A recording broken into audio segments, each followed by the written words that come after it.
aqueles que nos veem lá da tendinha e também na internet, de casa. Tem gente de todo canto, né? Hoje a velocidade da informação nos leva para muito além daquilo que a gente possa imaginar. Eu estive quinta-feira em Itapipoca, e até lá chega os cultos da IBC, né? O pessoal vendo ao vivo. Encontrei alguns amados lá que nos veem, nos acompanham. Então, louvado seja Deus por isso. E vi uma igreja vibrante lá em Itapipoca, assim como tem outras igrejas vibrantes, avivadas no sentido mais correto da palavra. Igreja que é fundamentada no Espírito de Deus e na palavra de Deus, no poder de Deus e na palavra de Deus. Então, muito feliz. E que culto maravilhoso esse, né? A gente começa louvando a instrumentalidade da banda do Radical, nossos jovens e adolescentes, né? Não foi lindo? Eles merecem um aplauso, não merecem? Para a glória de Deus. Estão lá atrás, mas é bom, né? Porque eles vêm todo nervoso, que aqui é maior, é grande, né? Mas fizeram com muita maestria para a glória de Deus, isso é muito bom. Bom, nós estamos na nossa série Construir para Restaurar. E essa semana eu me debrucei num trecho da palavra de Deus de Neemias, depois de termos no primeiro domingo o Osmar pregando e falando sobre Neemias, redefinindo o que significa interceder. Neemias estava na época do exílio da Babilônia, que depois foi conquistada pelos medos, depois pelos persas. E enquanto o povo de Israel foi levado todo para o cativeiro, passando 70 anos exilados numa terra estranha, a cidade de Jerusalém estava absolutamente destruída. Muros destruídos, templo destruído.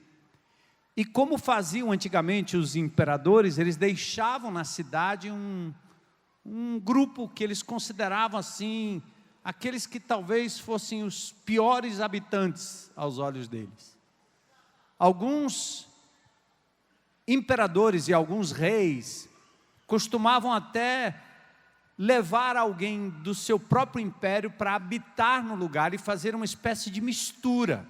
Foi assim que aconteceu em 722, quando as 10 tribos do norte foram levadas para o cativeiro assírio. E eles então misturaram a raça de judeus que ficou um pouquinho com os assírios. E aí deu a mistura chamada de samaritanos. Os judeus não gostavam muito, e ainda não gostam, né, da ideia da mistura de raça. Mas em Jerusalém ficou um povo sofrido. Uma cidade sem muros é uma cidade vulnerável, sem proteção.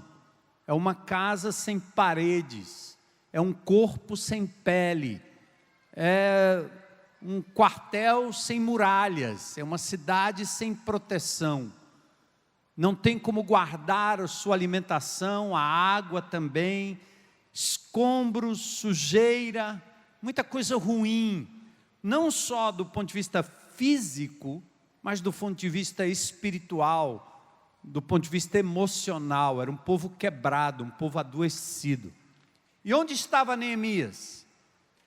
Neemias estava no território do inimigo, porém numa boa, vivendo na cidadela de Suzã, sendo o copeiro do rei, o indivíduo responsável por experimentar a comida do rei, ou seja, ele comia muito bem, ganhava muito bem, era um alto funcionário. Mas quando ele soube da notícia do que estava acontecendo na sua terra natal, os escombros, a humilhação, Neemias pegou aquela informação, gravou na sua mente, mas a informação não ficou lá, como nós estamos acostumados a recebermos tantas informações via WhatsApp, Instagram, Facebook. Nós temos tantas informações hoje, mas essas informações ficam exatamente aqui, no âmbito da nossa mente. Você ouve de crimes, de guerras, de perdas, de mortes, de suicídios. Hoje eu ouvi uma notícia terrível que eu já venho acompanhando há algum tempo. Com o efeito da internet nos jovens e adolescentes, cresceu assustadoramente o número de suicídios. Inclusive existem programas ou sugestões de indivíduos que mostram exatamente como é que um adolescente pode se suicidar. Mostra a técnica, como é que faz. Então, que terrível. Você recebe informações assim também. Morreram tantos, houve uma chacina ali, a facção tal tomou conta de tal lugar, o policial matou fulano, ou então morreu. E você vai ouvindo, Brasília, o roubo, a mentira, um familiar, um amigo, uma pessoa traída, um filho que foi abandonado, uma criança deixada no lixo, abortos sendo feitos aí à torto à direita. Você vai recebendo essas informações e elas ficam aqui na tua cabeça. Logo depois você esquece e outras informações entram. Neemias recebeu a informação e ela desceu ao seu coração, mexeu com o seu emocional, com o seu íntimo. E quando ele pensou naquela situação que desceu ao seu coração com sensibilidade, ele se coloca diante de Deus em jejum e oração e vai orar ao Senhor, vai interceder. E o Osmar nos ensinou que interceder não é orar por alguém distante e ficar lá de longe intercedendo o resto da vida, é fazer parte ou fazer-se parte da solução. Interceder é o caminho da desgraça com o caminho da promessa. Eu intercedo, eu faço parte. Nós falamos da semana passada da tristeza de nós estarmos recebendo tantas informações e não sermos capazes de interceder a ponto de não só orar a Deus, mas fazer parte da solução como igreja. Porque senão o Brasil não estaria como está hoje. Um país proeminentemente evangélico, com várias igrejas em vários lugares, mas nada muda. Parece que o sal está insípido. Parece que a luz está escondida sob a mesa ou sob a cama. Então é nosso papel enquanto Igreja Batista Central de Fortaleza, é o que eu posso fazer nesse arraial aqui, é despertar a sua consciência, para que você continue fazendo diferença. Sabe por quê? Se você agir como Deus quer, uma pessoa de cada vez, um problema de cada vez, uma situação de ruína de cada vez, seja na cidade, no ambiente, ou seja na vida de pessoas, uma de cada vez, os sonhos de Deus vão se tornando realidade na nossa cidade.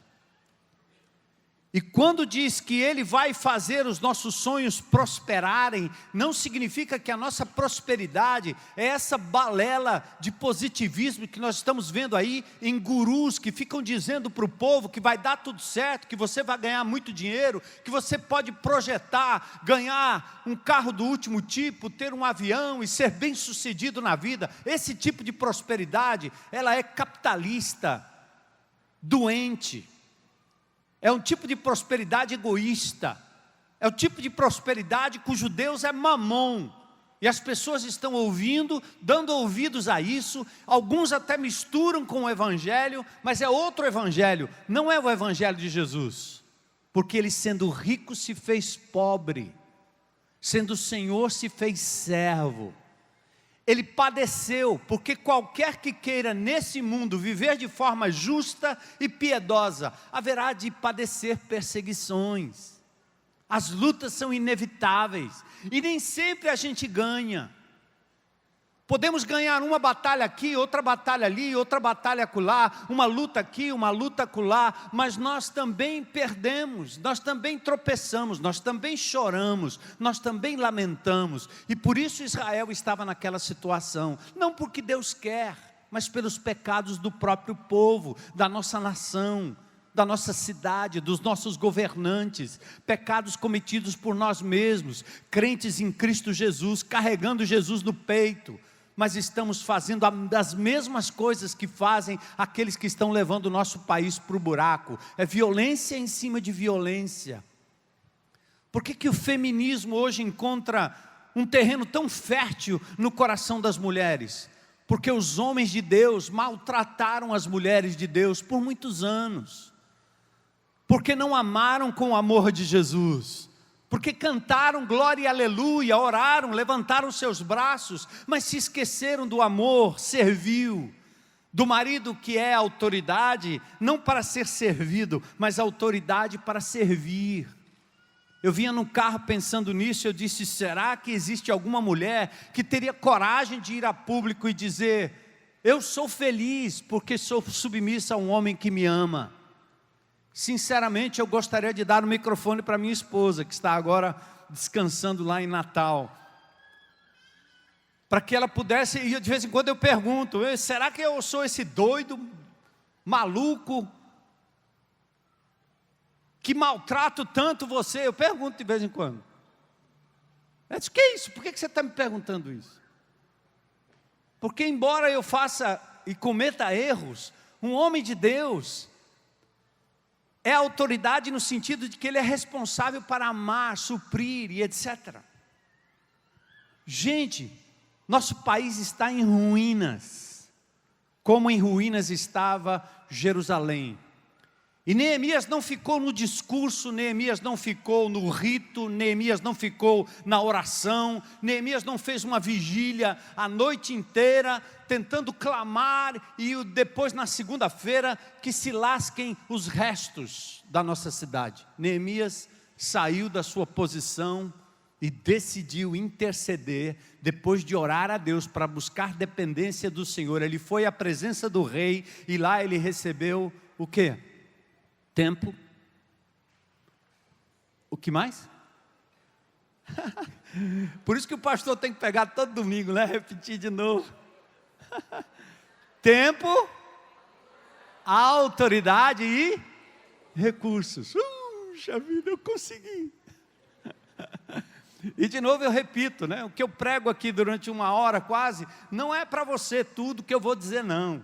Pegue uma coisa só. O Aristides acho que captou uma, né? E leve para casa e responda diante de Deus. E que essa semana seja uma semana diferente para a glória de Deus. E por onde você passar, o reino de Deus vai ser implementado. A palavra prosperar nesse cântico tão lindo que eu pedi que eles trouxessem aqui hoje à noite para abrir esse tempo de mensagem, ele vai te fazer prosperar, mas não pense em cifrão não. A palavra prosperar significa você intentou fazer uma coisa e deu certo. Você agiu conforme os planos de Deus e deu certo. Toda vez que você buscar o reino de Deus em primeiro lugar, o Senhor vai acrescentar as demais coisas. Não inverta, porque isso é positivismo barato, que só faz engordar os cofres dos gurus, que em nome do Evangelho estão pregando um sucesso que Jesus nunca quis que nós tivéssemos. O sucesso vem pela honestidade, pelo trabalho duro, pelo trabalho árduo. O sucesso vem por você ser ético. O sucesso vem por você ser piedoso e buscar a Deus todos os dias. E o seu negócio pode dar certo, ou você ganhar milhões, ou pode não dar certo e você ter que mudar de negócio. Ou então você, de acordo com o padrão do mundo, vai ter que viver pianinho, pequenininho, na modéstia, com contentamento para a glória de Deus. Então hoje eu quero levar vocês para um texto de Neemias, que eu fiquei abismado, nem combina muito com o meu jeitão de ser, né? Eu nunca vi tanta sensibilidade num texto. Eu fiquei pensando assim, como é que pode Neemias ter sido tão sensível, mexendo com tijolo, com madeira, com construção? Onde é que há sensibilidade numa construção? Isso é coisa de, vocês estão fazendo isso aí, essa tenda, construindo coisas aqui, isso aí é tentativa de criar um ambiente bonito, é só isso, é construção, não tem nada a ver com gente, não tem nada a ver com vida, não tem nada a ver com sensibilidade. E quando eu abri o texto de Neemias, eu fiquei abismado. Eu disse, será que eu vou conseguir transmitir isso que eu percebi em Neemias? Capítulo 2, versículos 9 a 20. Vamos ficar em pé, quem puder, só para mudar de posição. E nós vamos ler esse texto.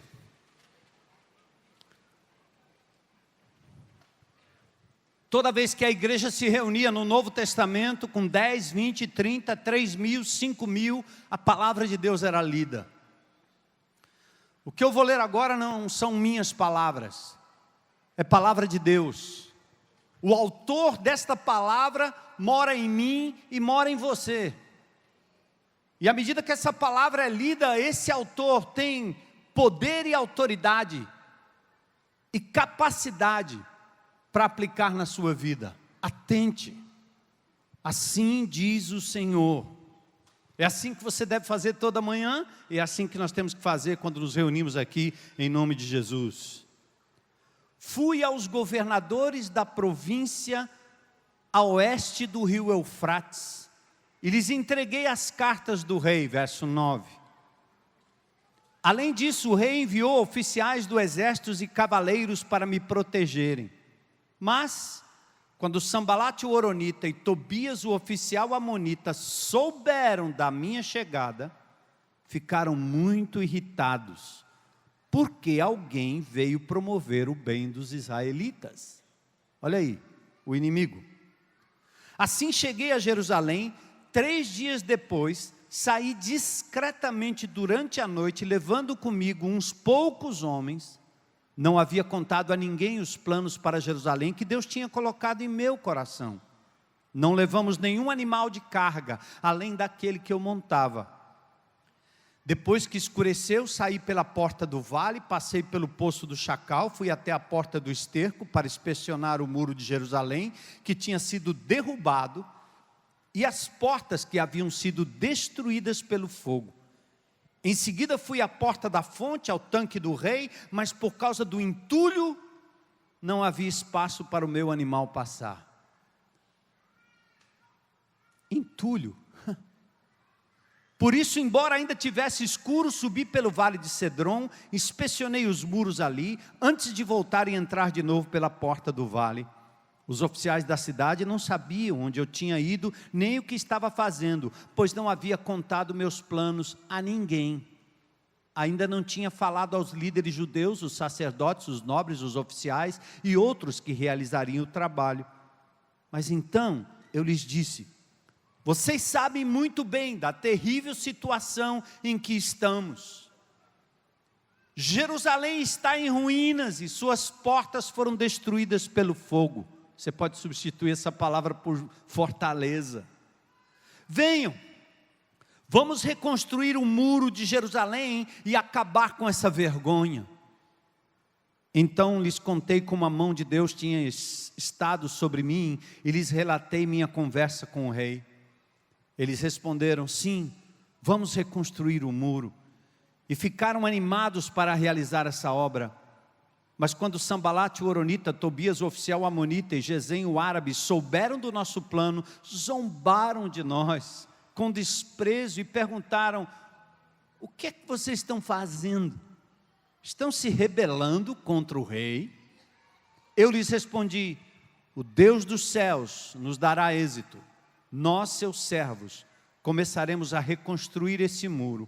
Vocês, porém, não terão nenhuma parte, nenhum direito legal ou histórico sobre Jerusalém. Senhor, abençoa a leitura desta palavra ao nosso coração. Abra a nossa mente, que a gente consiga se desligar de tudo, do dia a dia, das coisas que acontecem em nossas casas, Senhor. Aquilo que está talvez doendo no nosso coração e na nossa mente. Que o Senhor nos faça conectar agora com o teu coração, com a tua vontade, com a tua palavra. E que talvez um conceito, uma frase, Senhor, possa encontrar abertura em cada coração aqui hoje à noite. Eu sei que o Senhor é capaz de fazer germinar essa semente poderosa da palavra de Deus. Que saímos daqui, Senhor, com a certeza de que o Senhor irá conosco, mesmo nos entulhos, mesmo nos muros caídos, mesmo nas vidas em ruínas. Vai com a gente, Senhor, vai adiante de nós. Mas nós estamos dispostos a sairmos da nossa zona de conforto e vivemos uma igreja que atua para o bem da fortaleza em ruínas e para a glória do Senhor Jesus, em nome de quem oramos e agradecemos. Amém? Pode sentar.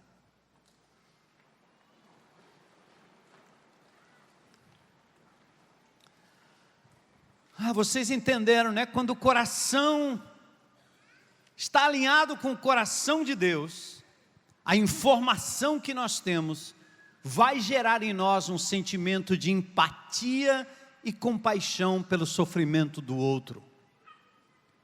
Temos o Rei Jesus, dele recebemos tempo. Quanto tempo? Eu ganhei pelo menos até agora uns 40 anos. Sonhei alguns sonhos de Deus no passado, mas jamais poderia imaginar que chegaríamos nesse nível. Eu não tinha capacidade de enxergar tudo.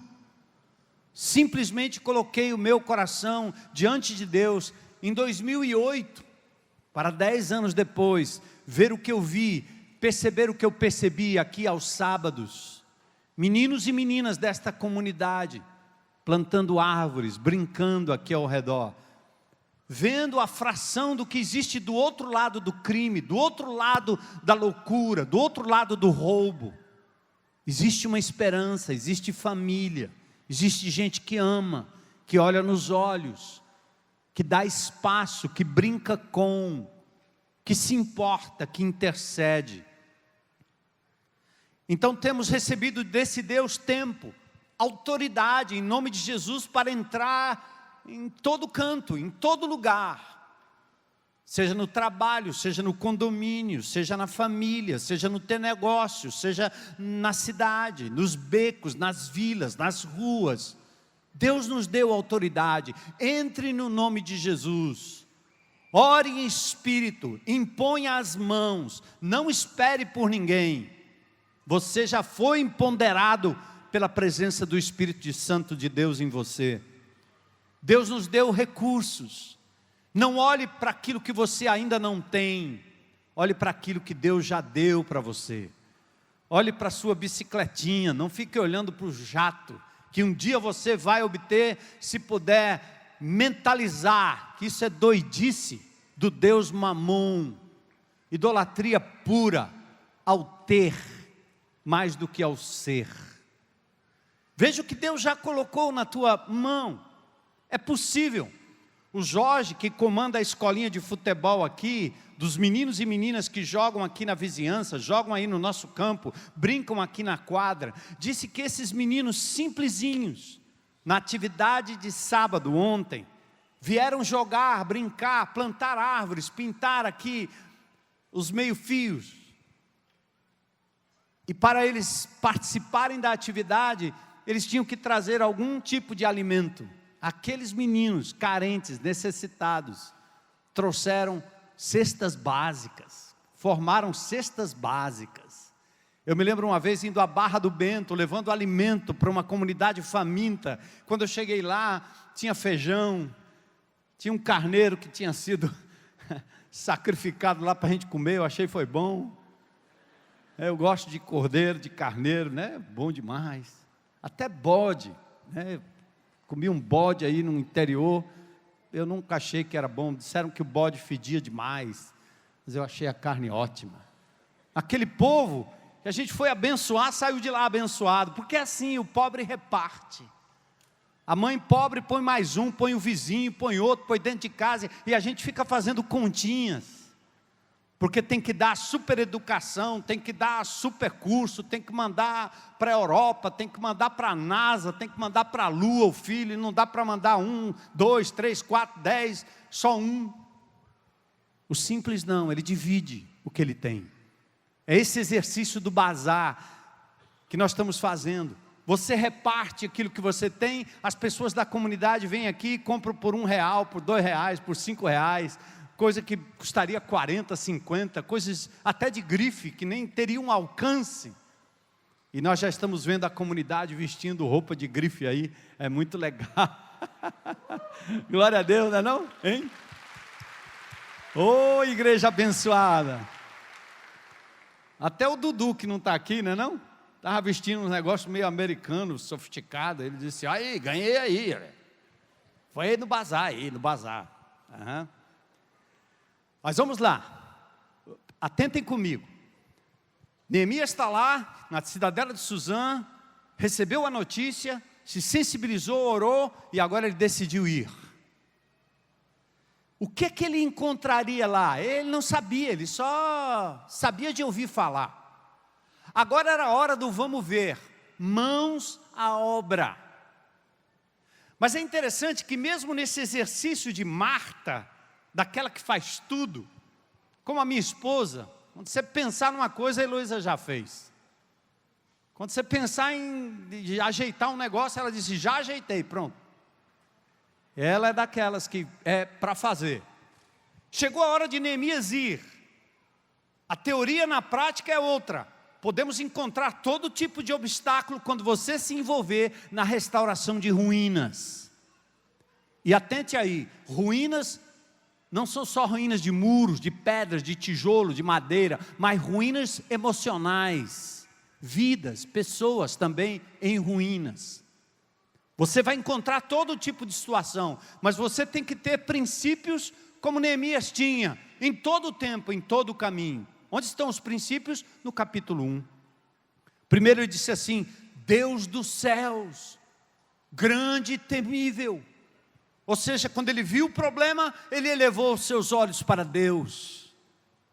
Ele diz, eu oro noite e dia por teu povo. Ele colocou diante de Deus a situação de desgraça.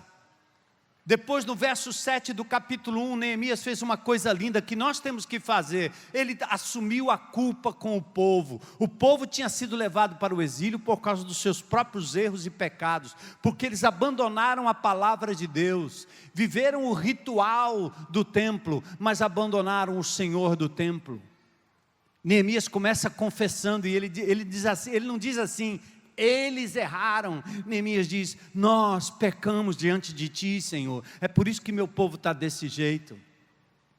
Eu acho que a igreja brasileira, eu não quero falar da igreja brasileira, mas nós como igreja, nós temos que também nos penitenciarmos desse sentido e dizermos, nós falhamos durante muito tempo.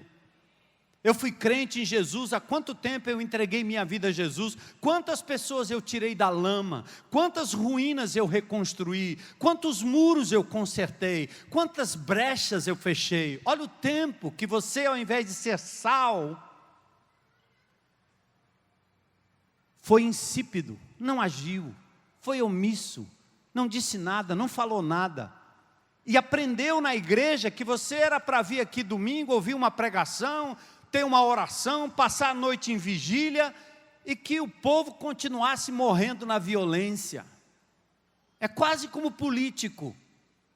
O que ele quer é acudir no dia da eleição e nas vésperas da eleição. O que ele quer é fazer coisas que vão maquiar a situação, mas não querem cuidar de fato das feridas do povo e das necessidades do povo. E nós, como crentes em Cristo Jesus, fazemos exatamente isso. Omissão. Não abro minha casa, não abro minha vida, não reparto o que eu tenho, não me importo com quem está na calçada, não paro como um samaritano, não vou na beira-mar ver o que está acontecendo, não vou nos becos, não entro ali, eu fico me encastelando na minha casa, me cerco de cercas, me cerco de seguranças, passo a ter medo de tudo e de todos, porque você diz, são eles os pecadores. Neemias disse, não, somos nós os pecadores, sou exatamente iguais a eles, ou igual a eles. Esse é um princípio para você ir atrás da ruína. Seja o bairro, a cidade, a família, seja o menino desobediente, seja a mulher que traiu, o marido que traiu, o patrão que roubou, que deixou, que espezinhou, o empregado que deu golpe, seja quem for. Quando olhar para ele, não olhe como se você fosse um outro alguém totalmente diferente, com asinhas voando no mundo da perfeição. Você tem que olhar para um indivíduo como a gente olha para aqueles meninos e meninas na cadeia, e a gente olha e diz, somos exatamente como vocês, exatamente como vocês. Se não fosse a graça e a misericórdia de Deus, eu cometeria pecados piores. Então nós temos que ter essa consciência. Neemias fez isso, princípio. Outra coisa, Neemias sabia que a promessa de restauração, quem fez foi Deus. Ele prometeu que restauraria todas as coisas. Eu já disse a vocês tantas vezes aqui, se você tem dúvida, abre em Apocalipse 11:15. Um dia, todos os reinos, todos os poderes do mundo se subjugarão ao nosso Senhor Jesus Cristo, e Ele reinará para todo sempre. Todo joelho do pior traficante, o político mais bandido, o indivíduo mais cruel, ele vai se render aos pés de Jesus Cristo e terá que confessar compulsoriamente que Jesus é Senhor. Amém? Glória a Deus. Acredite, isso é promessa de Deus. Mas olha, em paralelo, quando você acredita que isso vai acontecer um dia, Jesus chama você pelo nome e diz assim: meu filho, minha filha, eu quero que você leve o meu nome agora, enquanto isso não acontecer, para que pessoas que moram nessa cidade possam se render a Jesus, não compulsoriamente, não obrigatoriamente, mas que se tornem meus servos fiéis, para que meu reino, que existe no céu, se manifeste também na terra. Lembra do Pai Nosso? Como é que a gente ora? Pai Nosso que estás, santificado seja, venha o teu, seja feita a tua, não lá, mas aqui e agora. Vocês são agentes do reino de Deus. Neemias sabia disso. Então, versos 9 e 10. O verso 9 começa assim, ó: fui. Eu gosto dessa expressão, né? Minhas netas usam, eu vejo os jovens usando. Fui. Aliás, a Heloísa também gosta de usar isso. Hoje acho que eu estou com saudade dela, né? Estou falando nela muito. Amanhã eu vou lá. Ah, ela está me assistindo. Oi, bem.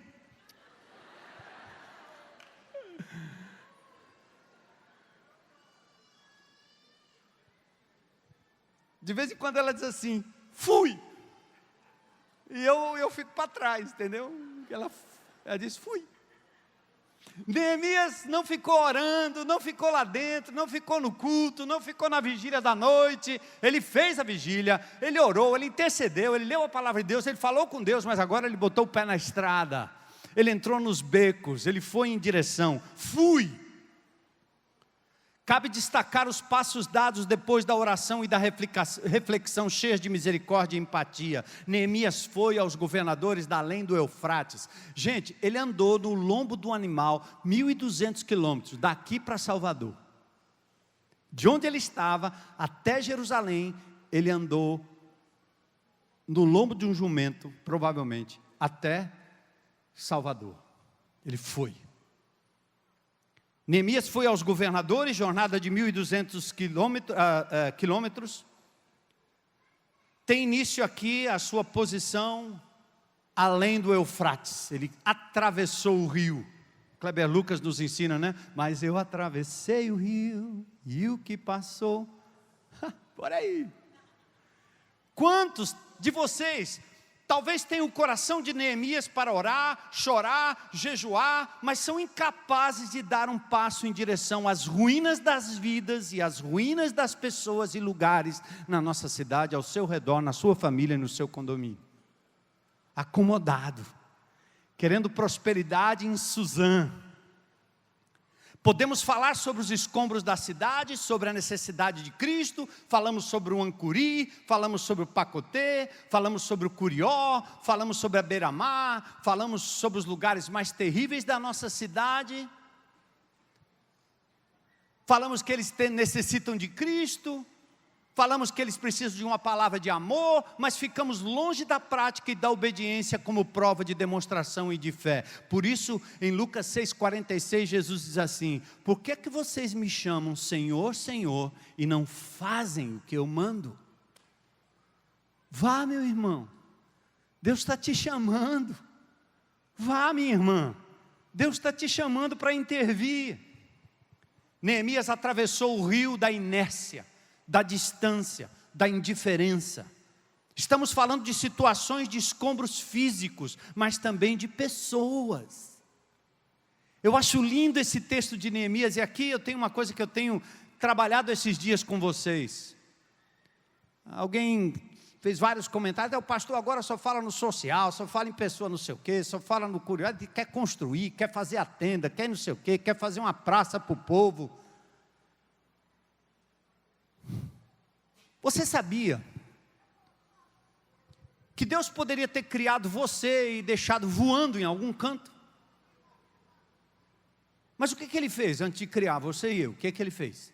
Ele criou o universo, Ele criou a terra, Ele criou as águas, terra firme, as plantas, os animais. Ele fez um ambiente lindo e Ele depois colocou o homem e a mulher para habitar naquele ambiente. Será que Deus tem interesse no ambiente?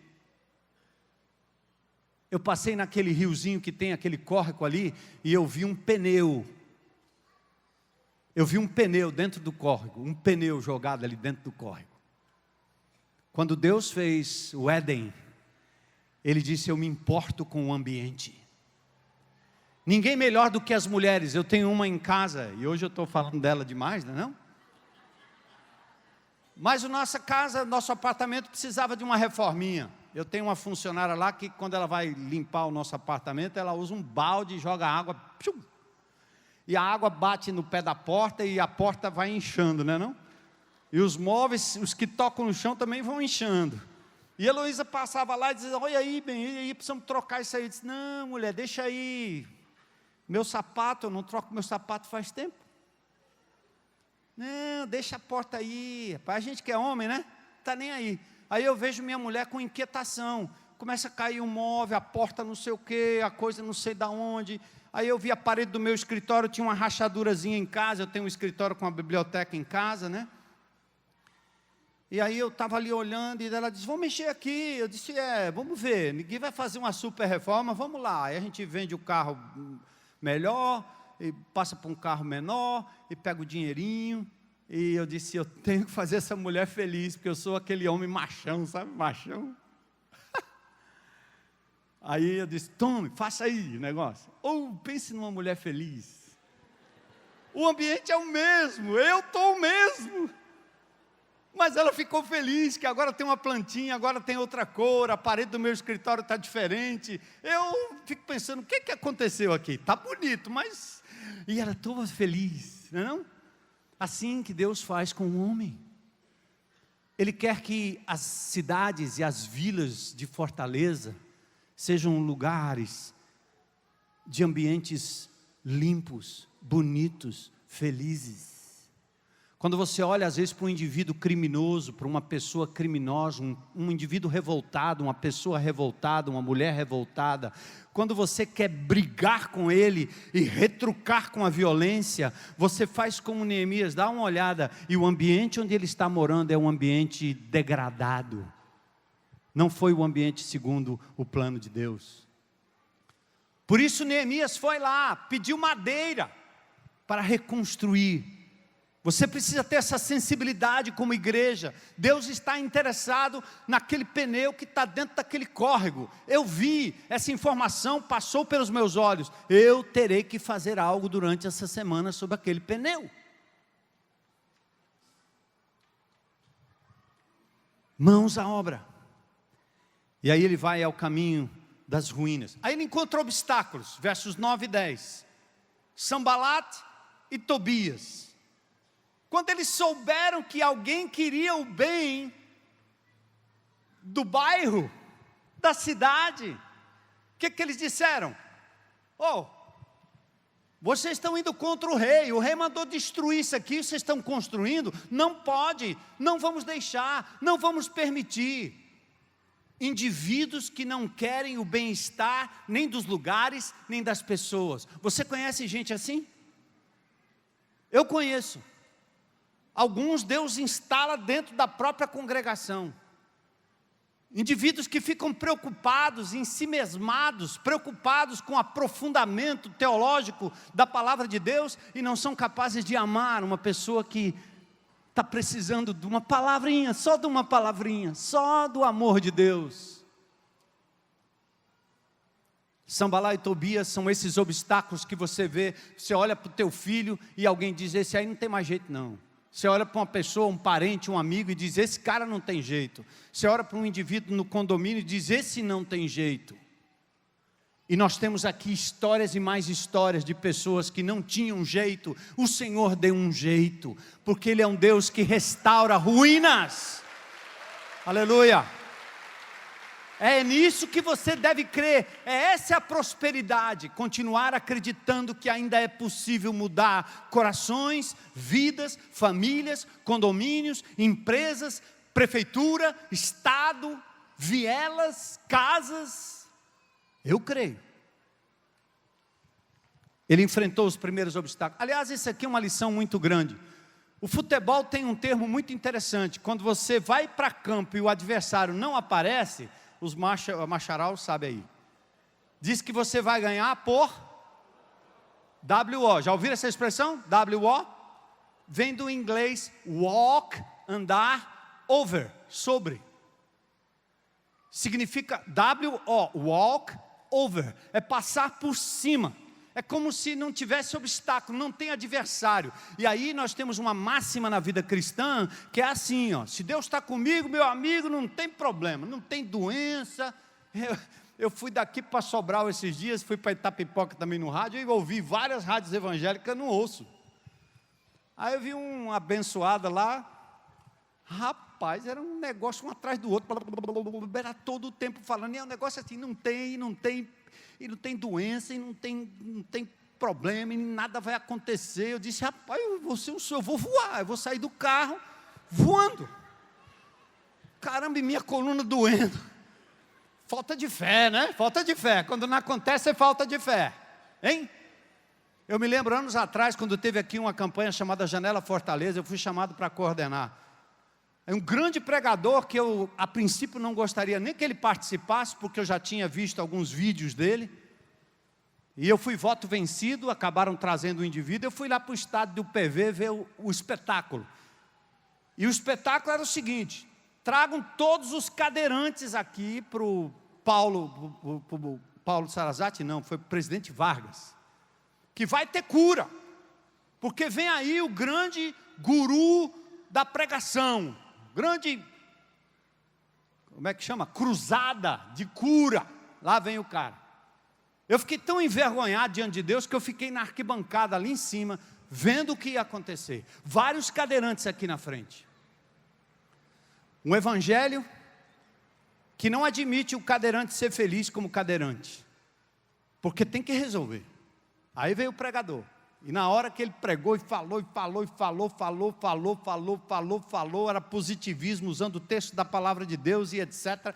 Daqui a pouco, num determinado momento, no ápice, quando estava todo o povo, oh, glória e aleluia, o estádio vindo abaixo, aquela comoção, eu sentado ali olhando, eu disse, meu Deus, o que é que vai acontecer? Ele disse, agora eu estou decretando que todos os paraplégicos aqui, todo o pessoal sentado, levanta, em nome de Jesus. E ele tinha alguns auxiliares que iam lá do lado do cadeirante e tentavam levantar o indivíduo para o indivíduo andar. Tentava levantar o indivíduo para o indivíduo andar. Não ficou em pé um.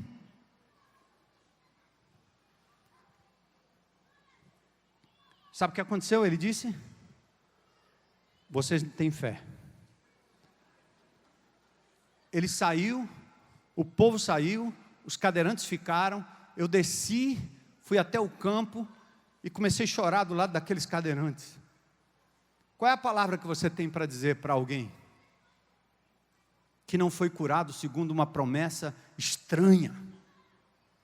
Porque Deus curou alguns, Jesus curou alguns para a glória de Deus. Diante do tanque de Betesda, tinha provavelmente centenas de pessoas ao redor. Ele curou um.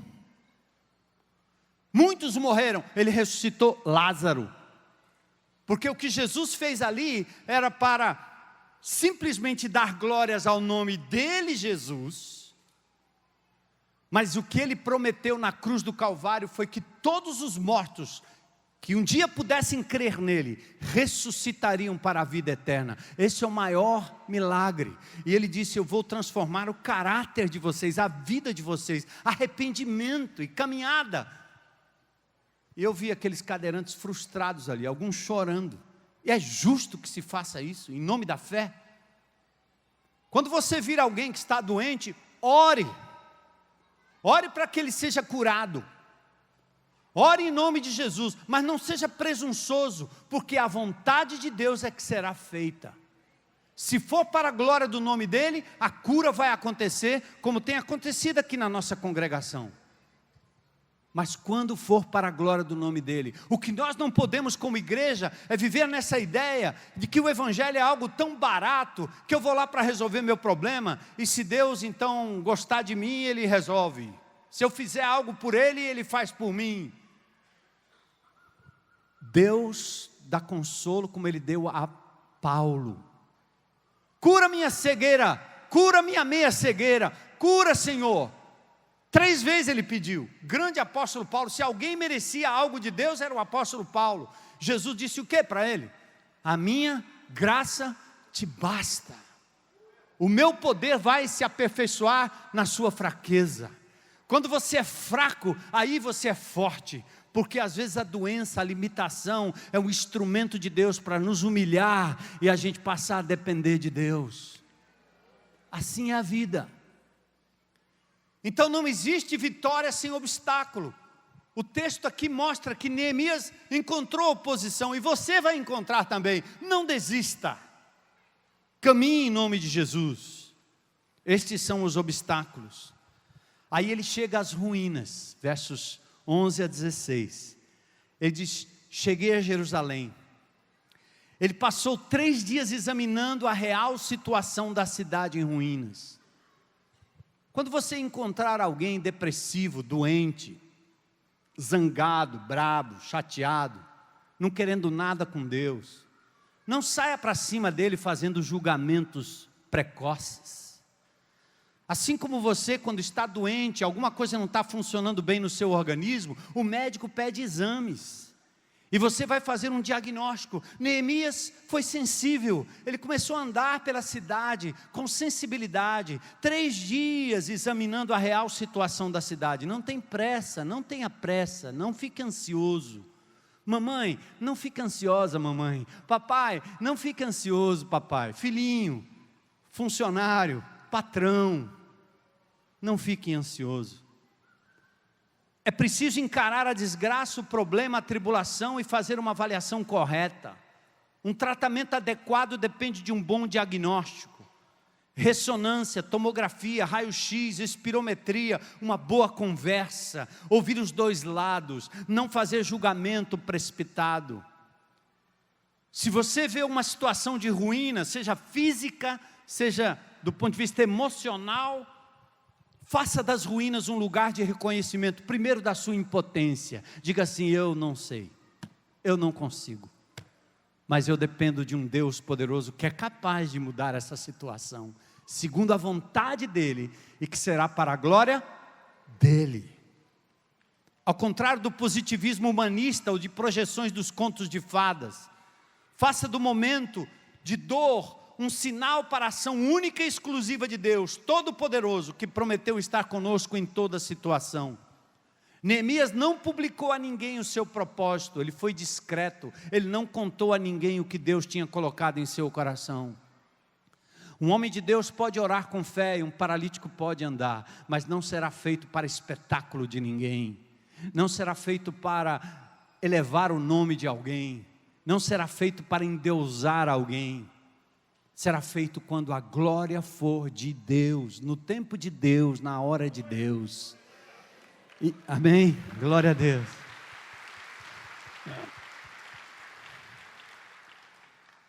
Como é bom falar dessas coisas em casa. O silêncio e a reflexão agora deu lugar à partilha. Presta atenção nisso. Neemias levou consigo poucos homens, poucas pessoas. Ele levou consigo parceiros de lutas.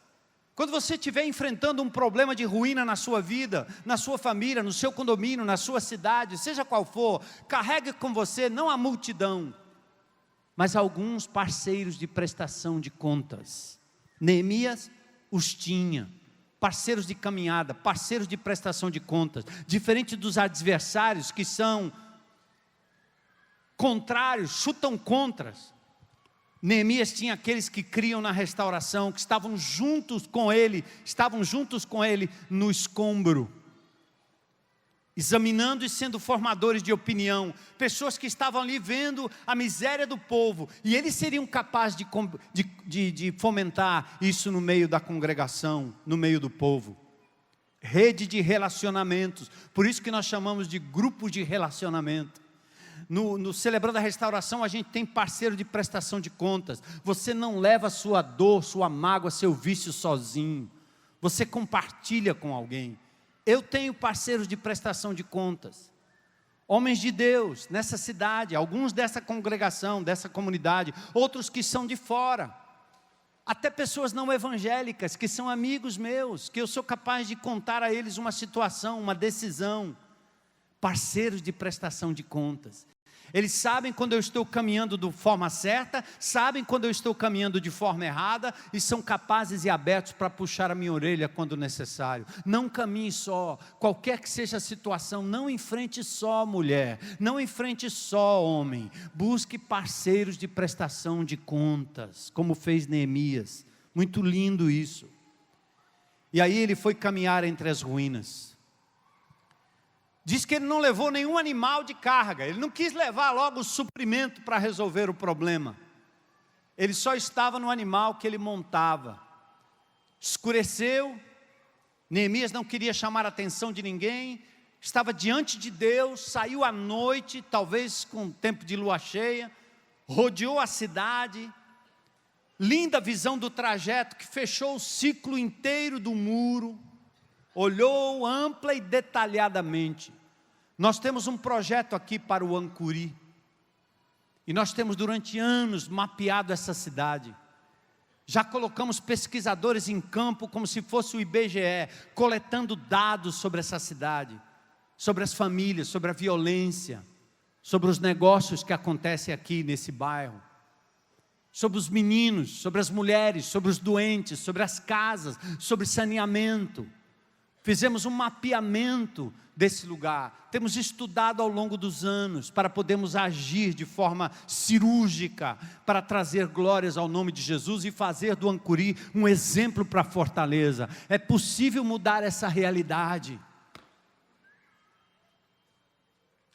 e assim você deve fazer com pessoas, indivíduos, pessoas que estão no teu alcance, famílias, lugares escuros. Faça. É possível fazer para a glória de Deus. Ele então caminhou entre as ruínas. Neemias não queria chamar a atenção. O foco de Neemias estava em pessoas. Nos versículos, o verso 2 do capítulo 1, Anani disse a ele como estavam os judeus que haviam regressado do cativeiro, e depois ele falou da situação de Jerusalém. Por isso que nós falamos construir para restaurar. Nosso alvo final é a restauração de vidas, de pessoas. Nós temos um exemplo lindo aqui, que é o exemplo de muitos outros. É icônico, é um ícone para a gente. Do menino rebelde, o lourinho. Rebeldia aqui dentro, rebeldia lá fora, rebeldia na família, rebeldia na vizinhança, em todo canto. E muitas vezes nós somos tentados a usar a força, como o nosso governo do estado está fazendo. Uma forma de resolver o crime, sabe qual é?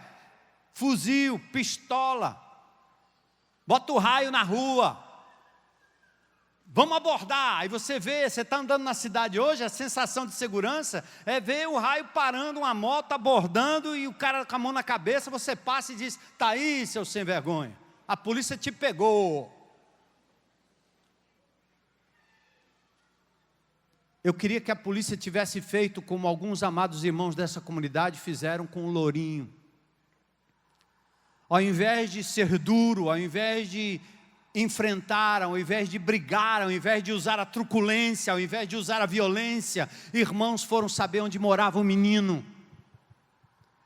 E quando nós chegamos lá, nós vimos um quartinho, 9 pessoas lá dentro, uma fossa aberta do lado de fora, um lugar onde eles faziam as necessidades, um lugar sem comida, um lugar sem provisão.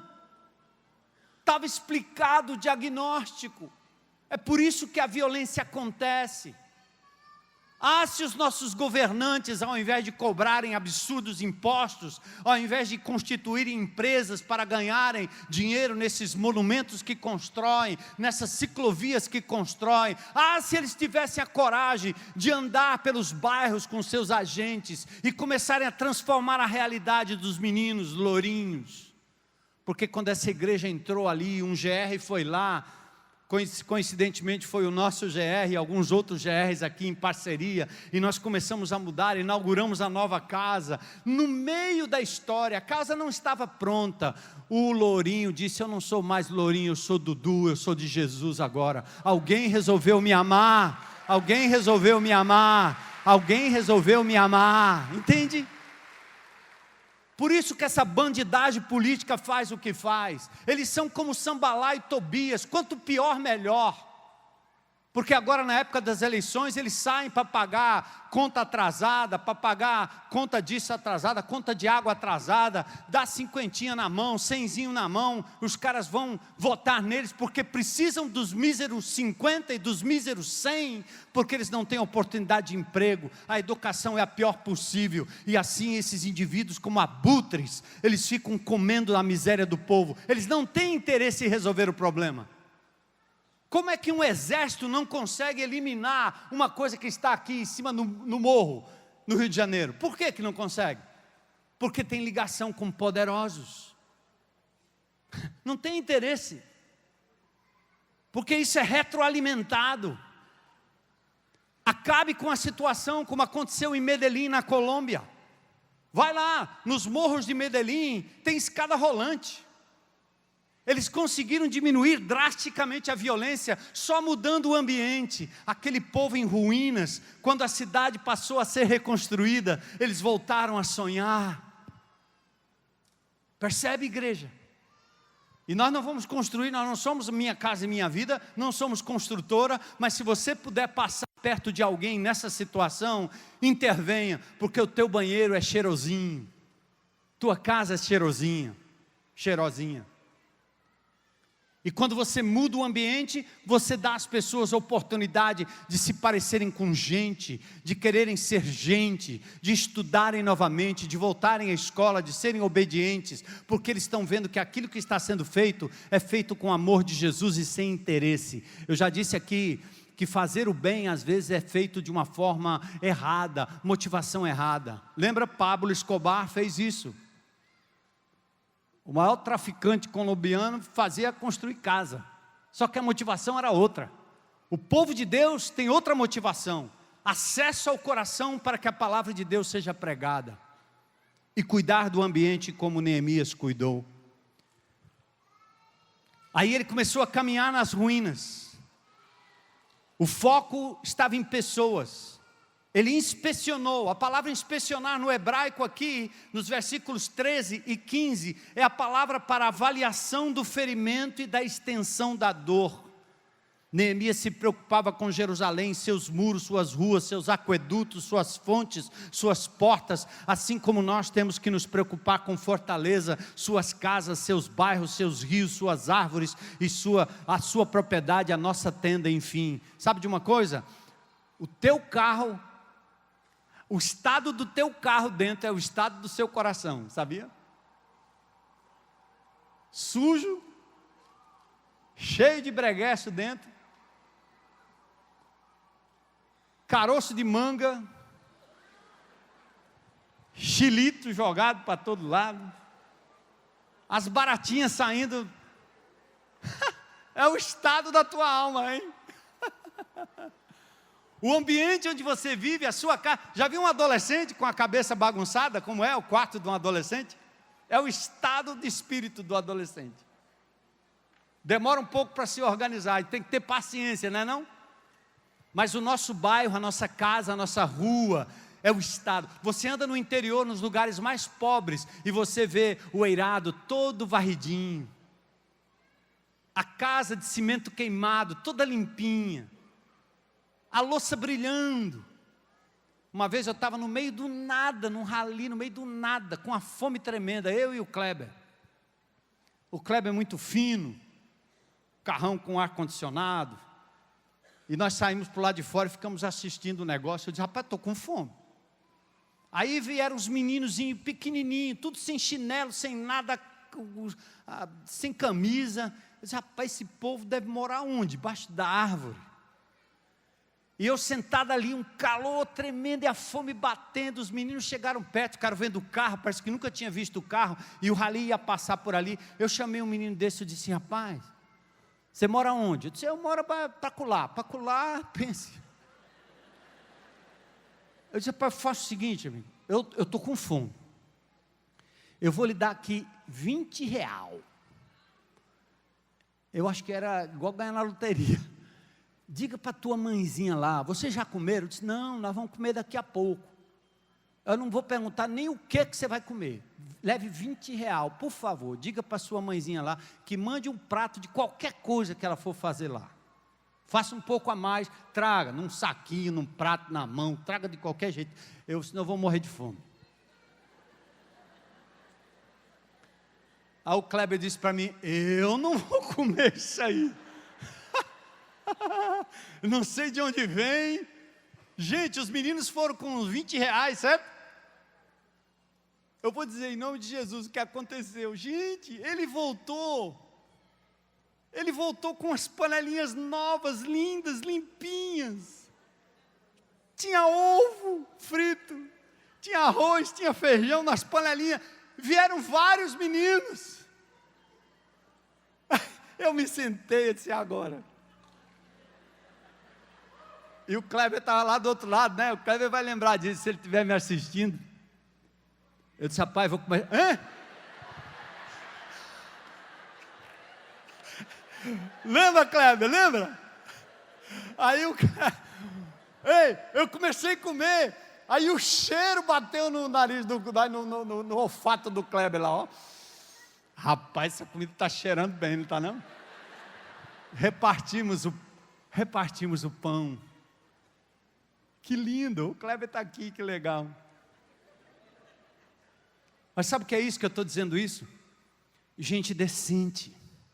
Não porque tinha as coisinhas novas, mas foi capaz de servir alguém com o melhor que eles tinham. E coincidentemente, eram panelinhas novas. Glória a Deus por isso. Porque Deus se importa com a panelinha. Deus se importa com o seu armário, Deus se importa com a sua bicicleta, com o seu sapato, com a sua roupa, com o seu ambiente, com a sua empresa, com a sua casa. Deus se importa com isso, como Ele se importa com o seu coração.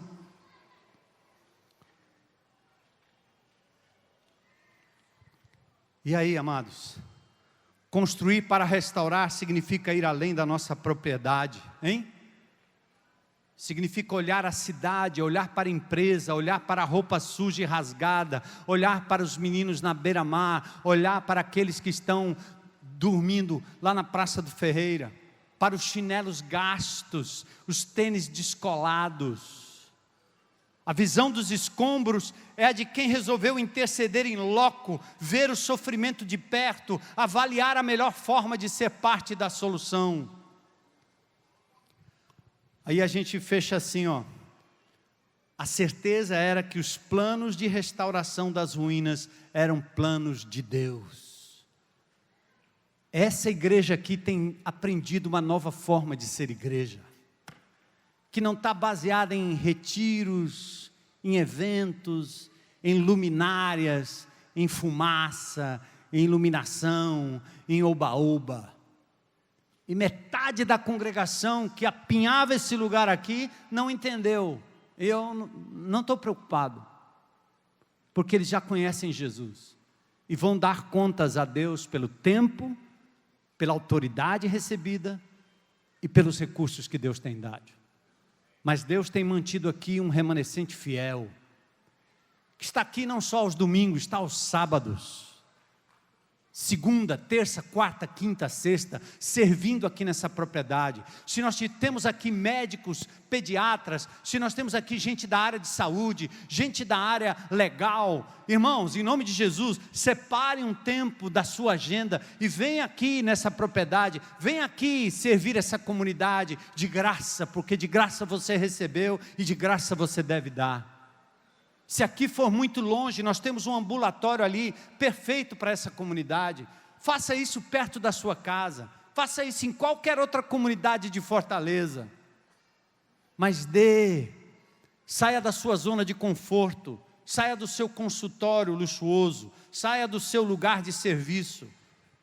Você é dona de casa, ensine essas mulheres aqui a serem donas de casa. Você é um alfaiate, ensine a costurar. Você é uma costureira, ensine a costurar. Você pinta, ensine a pintar. Saia do seu castelo de Suzã e vá para os escombros. Deus vai usar você de uma forma poderosa e maravilhosa. Não é difícil colocar Deus de lado, quando somos movidos por simples emoções, ou pelas necessidades dos outros, ou pela nossa tendência de atrair glória ou mérito para nós mesmos. Neemias fazia questão de destacar: os planos para Jerusalém são os planos que Deus colocou no meu coração. Quero chamar o pessoal do louvor, que nós vamos orar aquele cântico maravilhoso novamente. Os planos eram de Deus, e eles são de Deus. Nós vamos cantar diferente do que nós cantamos aqui no começo. Os planos de Deus são maiores, e você vai dizer, que os meus planos. Os planos foram regados pela sensibilidade, pela empatia, pela oração, pela confissão solidária com o pecado do povo que tinha provocado tal miséria. Nós somos responsáveis pela violência em Fortaleza. Pecam os pobres, pecam os ricos, peca o povo, pecam os governantes, pecam os ateus, pecam os religiosos. Temos que assumir que também somos culpados por esse estado de coisas no país, na cidade, no bairro, na casa, no condomínio, na família, nos mais próximos e em nosso próprio coração. Mas nós estamos sensíveis ao que Deus está falando. Amém, igreja? Eis-me aqui, né? Eis-nos aqui. Os planos receberam um aval de Deus quando o rei foi sensível e cedeu tempo, autoridade e recursos. Os planos foram amadurecidos e germinados no silêncio, na solitude, na viagem, nos 3 dias nos escombros. Os planos de Deus foram compartilhados com os parceiros mais chegados, com quem Neemias prestava contas e abria seu coração. Os planos de Deus não permitem super-heróis, não permitem indivíduos solitários, não permitem gurus da magia instantânea. Mesmo que usem o nome de Deus, vamos rejeitar em nome de Jesus. Neemias revela que Deus levantaria um exército frágil. Nós somos frágeis, mas um exército fiel, engajado na obra de reconstrução, de vidas, de muros, de lugares. Quando o coração está alinhado com o coração de Deus, a informação que vem à nossa mente desce ao coração. Desliga um pouco a tua TV, o noticiário. Mas se você decidir ouvir alguma coisa em nome de Jesus, pensa algo, cada dia, e diga: eu quero fazer algo a respeito. É como aquele pneu, ele não sai da minha mente. Alguém está bebendo aquela água. Alguém está sofrendo por causa daquilo ali. É como ver um jovenzinho e um menino, uma menina, uma mulher, uma mãe. Semana passada veio um irmão, ela estava aqui hoje de manhã. Disse: pastor, eu tive que sair, porque meu filho estava envolvido. E eu tive que sair, deixei minha casa e fui para um outro bairro. Estou morando de aluguel, não aguento mais pagar. Estou devendo luz. E eu preciso vender minha casa. Minha casa vale 15 mil reais. Eu dou por 10. E tem alguém me oferecendo um carro. Essa mulher estava chorando aí com o seu marido. Gente honesta, gente que diz: eu trabalho, pastor, sou pedreiro, eu trabalhei aqui na construção dessa casa aqui na Reforma. O que eu ia fazer? Vou orar por você? Não. Nós nos dispomos a ajudar. Vimos o coração. Eu disse: volte aqui, nós vamos te ajudar. E nós ajudamos ela a administrar. Eu disse: traga seu carrinho aqui, receba o carro, nós vamos dar um jeito de vender esse carro para você. Hoje de manhã, assim que eu entrei aqui, lá vem o casal: quero falar com o senhor. olha o carro, pastor, o carro. Aí eu disse, minha irmã, eu estou indo para o culto agora, não. Não! Eu achei que eles queriam mais alguma coisa, né? Ela olhou para mim e disse assim, ó, eu vim para assistir o culto, porque eu me senti muito amada, e vim para mostrar o carro. Aí eu preguei de manhã, a primeira pessoa que se levantou lá, entregou a vida a Jesus, foi ela. Lindo, né? Não para minha glória, para a glória de Deus, mas é um gesto simples, de olhar, de ajudar. Quem sabe eles vão poder comprar uma casinha no outro canto, que é assim a realidade do nosso país, da nossa cidade e de tantos outros lugares. Construir para restaurar, sair da nossa zona de conforto, sermos um instrumento de Deus para a restauração de ruínas, de lugares, famílias, indivíduos, corações. Povo de Deus, o que é que Deus falou para você hoje? E o que é que você vai fazer a respeito disso?